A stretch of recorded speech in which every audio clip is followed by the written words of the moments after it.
மகர் ராசி. இந்த மகர் ராசியை பொறுத்த வரைக்குமே இது சனி பகவானே ஆளக்கூடிய அற்புதமான ராசி. இயற்கையாகவே இவங்களை பொறுத்த வரைக்கும் ஒரு கடின உழைப்பாளியாக இருப்பாங்க. இவங்க மட்டும் முன்னேறது இல்லாமல் இவங்களுடைய குடும்பத்தையும் முன்னேற்றம் அடையணும் அப்படின்னு சொல்லிட்டு பல்வேறான ஒரு கடின உழைப்பாளியாக இருப்பாங்க. ரொம்ப பொறுமைசாலியாக இருப்பாங்க. அதே சமயம் லட்சியவாதிகளாக இருப்பாங்க. எந்த ஒரு விஷயத்தையுமே ஒரு பிளான் பண்ணி திட்டமிட்டு செயல்படக்கூடிய ஒரு ராசி அப்படின்னு சொன்னால் இந்த மகர ராசி சொல்லலாம்.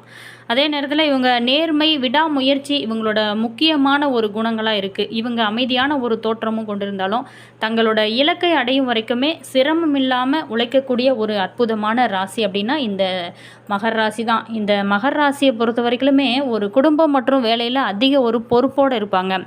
அதே நேரத்தில் அமர யோசித்து நீண்ட கால திட்டமிடுதலோடு செயல்படுவாங்க. எதையுமே ஒரு முறைக்கே இவங்க பொறுத்த வரைக்கும் பல முறை யோசித்து செய்யக்கூடிய ஒரு ராசி அப்படின்னே சொல்லலாம். பணத்தை சேமிப்பதிலும் ஒரு முதலீடு செய்யணும் அப்படின்னு நினச்சிக்கிறதுலையும் வல்லவர்கள்னு சொல்லலாம்.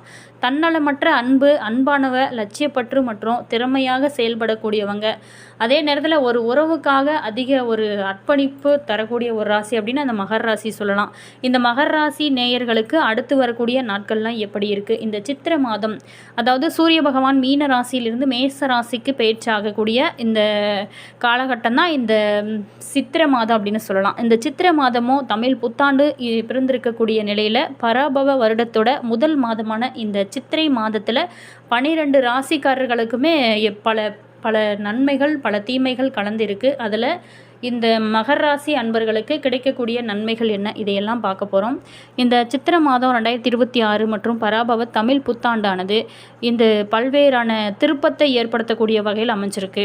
அதில் குடும்பம், வேலை, தொழில் தொடர்பாக எடுக்கக்கூடிய முயற்சிகளுக்கெல்லாம் எப்படிப்பட்ட ஒரு பலன்கள்லாம் நம்மளுடைய மகர ராசி நேயர்களுக்கு காத்திருக்கு அப்படிங்கிறத நம்ம விரிவாக பார்க்க போகிறோம். இந்த மகர ராசி நேயர்களை பொறுத்த வரைக்குமே உத்திராடம் 2, 3, 4 பாதம் முதல் திருவோணம், அவிட்டம் 1, 2 பாதம் முடிய இந்த ராசிக்குரிய நட்சத்திரங்கள். இதில் உத்திராடம் 2, 3, 4 பாதத்தில் பிறந்தவங்களுக்கு எப்படி அமைஞ்சிருக்கு? நினைத்ததை சாதிப்பதற்கு தொடர்ந்து போராடி வரக்கூடிய உங்களுக்கு இந்த சித்திரை மாதம் அப்படிங்கிறது யோகமான மாதமாக தான் அமைஞ்சிருக்கு. ஆத்ம காரணம் உங்களோட ராசிக்கு அஷ்டமாதிபதியுமான சூரியன் சுகஸ்தானத்தில் உச்சமாக சஞ்சரிக்கிறதுனால உத்தியோகத்தில் உங்களுக்கு இந்த காலகட்டத்தை பொறுத்த வரைக்குமே உங்களுடைய முயற்சிகள் வெற்றியை கொடுக்கும். அதே நேரத்தில் நீண்ட நாளாகவே இழுபறியாக இருந்து வந்த வேலைகளை எல்லாமே நீங்கள் இந்த டைமில் ஈஸியாக முடிக்கலாம். தொழிலையுமே நீங்கள் எதிர்பார்த்த ஒரு முன்னேற்றம் இருந்திருக்கும். லாபமே அதில் நிறையவே கிடைக்கும். தயங்கி ஒவ்வொரு நிமிடமும் ஒவ்வொரு நேரமும் போகக்கூடிய இந்த காலகட்டம் அப்படின்னா இனி வரக்கூடிய காலகட்டம் நல்ல சிறப்பாகவே அமைஞ்சிருக்கு. அதே நேரத்தில் இந்த காலகட்டத்தை பொறுத்த வரைக்குமே உங்களுக்கு பல நாள் ஒரு டென்ஷன், ஒரு மனக்குழப்பத்திலே இருந்திருப்பீங்க. இனி வரக்கூடிய காலகட்டங்களில் உங்களுக்கு இது எல்லாமே நல்ல ஒரு முன்னேற்றம் காணக்கூடிய ஒரு காலகட்டமாக தான் உங்களுக்கு அமைஞ்சிருக்கு. மேலுமே நீங்கள் மகர ராசி அப்படிங்கிறதுனால நீங்கள் தொடர்ந்து சனீஸ்வர பகவானை வழிபாடு செய்வது நல்லது. அதே மாதிரி சொந்த வீடு, வியாபாரம் செய்வதற்கு சொந்த இடம் அப்படின்னு சொல்லிட்டு உங்களோட நிலைகளுமே உயரும். உங்களுடைய பல நாள் கனவுகள் எல்லாமே இப்போ நனவாகக்கூடிய ஒரு சூழல் அமையும். பணியாளர்களோட ஒத்துழைப்புமே உங்களுக்கு கிடைக்கும். அதே நேரத்தில் நீங்கள் முழு நம்பிக்கையோடு செயல்பட்டு நினைத்ததை சாதித்து வரக்கூடிய ஒரு காலகட்டமாக அமைஞ்சிருக்கு. குடும்பத்தை பொறுத்த வரைக்குமே பல பிரச்சனைகள், நெருக்கடிகள் இருக்கும். அது எல்லாமே இப்போ விலகக்கூடிய ஒரு காலகட்டம்னு சொல்லலாம். அதே மாதிரி அஷ்டமஸ்தானத்தில் கேது, ரோகஸ்தானத்தில் குரு சஞ்சரிக்கிறதுனால மறைமுக எதிர்ப்புகளும் தொல்லைகளும் உங்களுக்கு இருக்கும். உடல்நிலையிலும் சரி அவ்வப்போது ஏதாவது ஒரு பிரச்சனைகள் தலையிட்டு கொண்டு இருக்கக்கூடிய ஒரு காலகட்டமாக இருக்குது. அப்படிங்கிறதுனால அனைத்துலேயுமே கொஞ்சம் நிதானமாக இருப்பது நல்லது. விவசாயிகளுக்கு பொறுத்த வரைக்குமே இந்த காலகட்டத்தில் ஆதாயம் உங்களுக்கு அதிகமாகவே இருக்கும். மாணவர்களுக்கு பொறுத்த வரைக்குமே உயர்கல்வி அப்படின்னு கனவாக இருந்திருக்கும். அது எல்லாமே நினைவாகக்கூடிய அற்புதமான அமைப்புமே உங்களுக்கு காத்திருக்கு. மேலுமே சந்திராஷ்டமம் ஏப்ரல் 26 ரொம்ப கவனமாக இருங்க. திருப்புல்லானி ஆதி ஜெகநாதரை வழிபட காரியம் அனைத்துமே நடக்கும். அடுத்ததான் திருவோணம் நட்சத்திரத்தில் பிறந்தவங்களுக்கு இந்த காலகட்டம் எப்படி இருக்குது அப்படின்னா உயர்வை நோக்கி நடைபோட்டு கொண்டு வரும் உங்களுக்கு இந்த சித்திரை மாதம் அப்படிங்கிறது நன்மையான மாதமாக தான் அமைச்சிருக்கு. சகாயஸ்தானத்தில் சஞ்சரிக்கக்கூடிய ராசிநாதன் சனி பகவானால் பல போராட்டங்கள் யாவுமே முடிவிற்கு வரக்கூடிய ஒரு காலமாக தான் அமைச்சிருக்கு. தொடர்ந்து ஒவ்வொன்றிலுமே நீங்கள் தடைகளையே சந்தித்து வந்தவங்க இனி சாதித்து காட்டக்கூடிய அற்புதமான அமைப்பு உங்களுக்கு காத்திருக்கு. அதே நேரத்தில் ராஜநடை போடுவீங்க. கடந்த கால அனுபவங்களை எல்லாமே உங்களுக்கு படிப்பினையே கொண்டு நல்ல ஒரு முன்னேற்றத்தில் கவனம் செலுத்துவீங்க.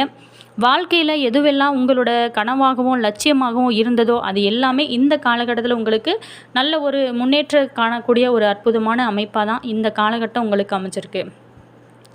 அதே நேரத்தில் இந்த காலகட்டத்தை பொறுத்த வரைக்குமே அலட்சியமாக பார்த்தவங்களும் கூட ஏளனம் செய்தவங்களும் உங்களுக்கு கடுமையாக இந்த காலகட்டத்தில் பார்த்தவங்க கூட இந்த டைமில் இவங்களுக்கா இப்படி ஒரு இது அப்படின்னு சொல்லிட்டு புகழக்கூடிய அளவுக்கு உங்களுடைய செயல்கள் ஒவ்வொன்றுமே இருக்கும்.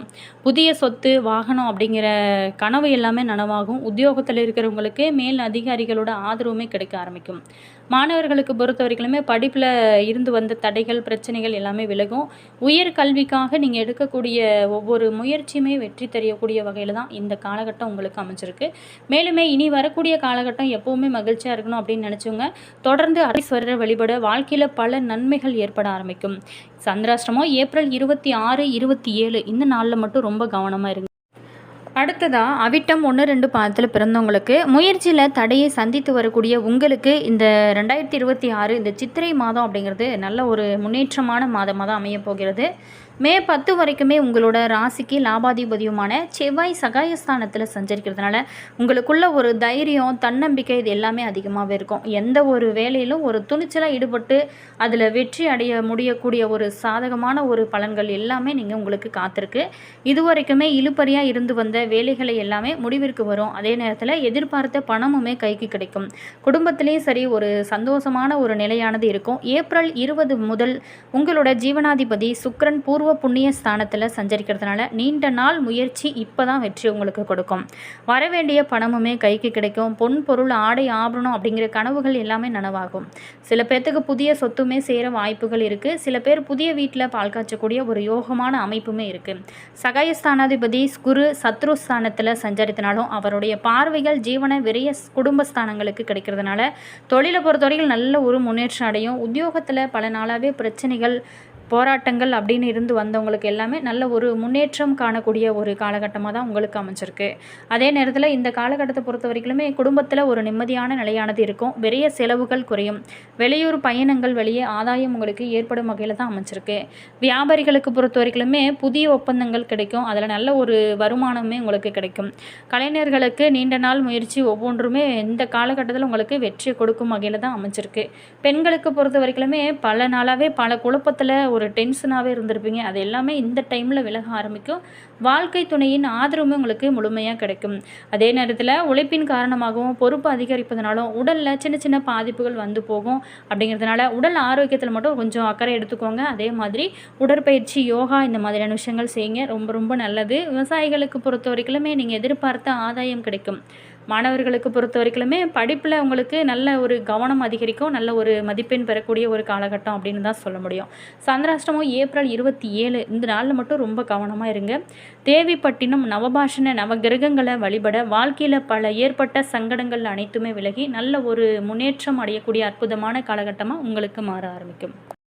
அதே நேரத்தில் இந்த மகர ராசி அன்பர்களுக்கு பொறுத்த வரைக்குமே இன்னும் உங்களோட வாழ்க்கையில் நல்ல ஒரு மகிழ்ச்சியான தருணங்கள் அதே நேரத்தில் நல்ல ஒரு முன்னேற்றம் உங்களோட வாழ்க்கையில் கிடைக்கணும் அப்படின்னு நினைக்கிறவங்க கண்டிப்பாக சனி பகவான் ராசிநாதனாக இருக்கிறதுனால நீங்கள் ஜென்ம சனி 7.5 சனி காலங்களில் சனிக்கிழமைகளில் எல் தீபம் ஏற்றி வழிபாடு செய்யலாம். இது நல்ல ஒரு முன்னேற்றத்தை உங்களோட வாழ்க்கையில் கொடுக்கும். அதே நேரத்தில் குலதெய்வ வழிபாடு சனிக்கிழமையில் ஏழைகளுக்கு நீங்கள் ஏதாவது உங்களால் முடிஞ்ச ஹெல்ப் பண்ணுறது நல்ல ஒரு முன்னேற்றத்தை உங்களோட வாழ்க்கையில் நீங்கள் எதிர்பார்க்கலாம்.